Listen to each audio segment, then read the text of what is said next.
Inside the State House, Education Commissioner Deborah gave her annual State of Education speech tonight. But outside here on Smith Hill, the Providence Student Union started a new tradition. They gave a State of the Student speech. Hi.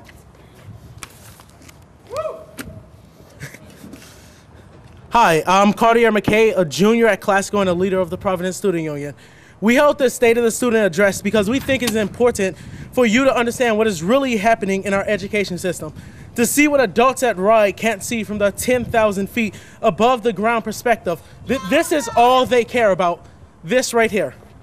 We are the eyewitnesses to everything that goes down, and we are the affected. We know what we need to learn. We know how students want to learn. We know the most about students because we are indeed students. Currently, the State of the Student is in an elevator that just had the string snapped. We are in trouble. Our buildings are in need of repairs. Our classes are boring and disengaging and too big.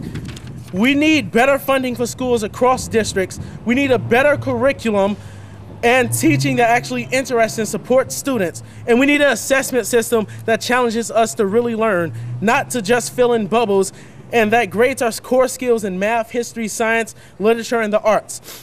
We should look for inspiration at successful systems like the New York Performance Standards Consortium.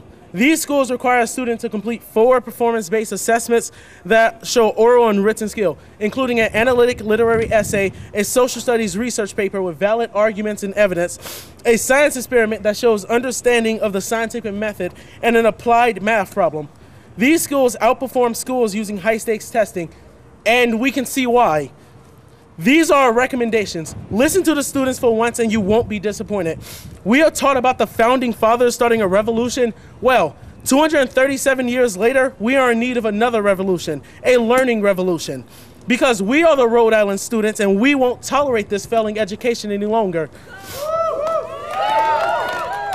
In a few minutes, you're going to hear from Commissioner Gist.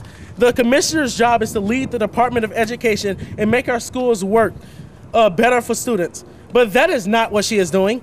Instead of taking responsibility for the issues we have pointed out today, she has chosen to point a finger at us with the kneecap graduation requirement. To say that if we'd only try a little harder, everything would be magically okay like unicorns and rainbows. But how does the kneecap help with anything mentioned in our address? How does the kneecap give us the comfortable, safe buildings and supplies we need?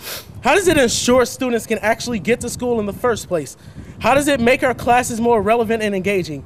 Does the kneecap help students overcome learning disabilities or provide the emotional and social support we need or decrease the high school dropout rate? Nope, it doesn't. In fact, it makes things worse, sucking all the creativity and joy we have left out of school and replacing it with test prep, and test prep. That's why we have a few questions for RIDE. As you prepare to leave our State of the Student address and go inside to listen to the commissioner's speech, please keep these questions in mind. 1, RIDE has not reached any of its goals this year for closing achievement gaps between low-income students and the luckier peers. So how does it make sense to hold us accountable to high-stakes tests when the adults have failed to bring about promised change? 2, the commissioner has repeatedly stated that partial proficiency on the kneecap is necessary for meaningful diplomas. But when faced with over 4,000 students not graduating, the commissioner is now saying that students need only improve by 5 to 8 questions in order to graduate. How does squeezing out an arbitrary number of extra questions on a math test make a diploma more meaningful or improve a student's post-score outcome? 3, research has proven that programs like high-quality preschool, enriched curriculum, and greater out-of-school supports help overcome barriers to learning like poverty and disability. Yet these interventions and others are all underfunded and only implemented here and there. Why are we spending resources on taking and retaking standardized tests when all the research shows the high-stakes test does nothing to improve student outcomes? Thank you for coming today and listening to us. Now it's up to all of us to work together to turn these ideals from words into real changes, to convince the commissioner to give us an education instead of a test. And since the commissioner could not be outside to join us, we would like to make sure that our voices are heard. Money for schools and education, not for kneecap preparation. Money for schools and education, not for kneecap preparation. Money for schools And education, not for kneecap preparation. Money for schools and education, not for kneecap preparation. Money for schools and education, not for kneecap preparation. Money for schools and education, not for kneecap preparation.